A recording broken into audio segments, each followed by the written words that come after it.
चली जजमान बहुत बढ़िया पंडित जी हमें बहुत बढ़िया पूजा करावे ले चली राउर पूजा करा देते अच्छा। भैया कैसे पूजा करा हाँ हाँ बहुत विद्वान पंडित जी हमें राउर पूजा करा देते नहीं पंडित जी रात चिलावा बड़ा बढ़िया जजमान धोगले आज कमाई हुई पूरी हट हट हट देखो हट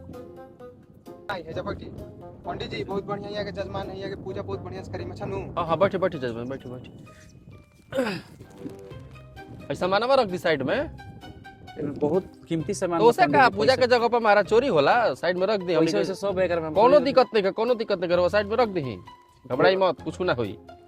चली 101 रुपए संकल्प के निकाली चली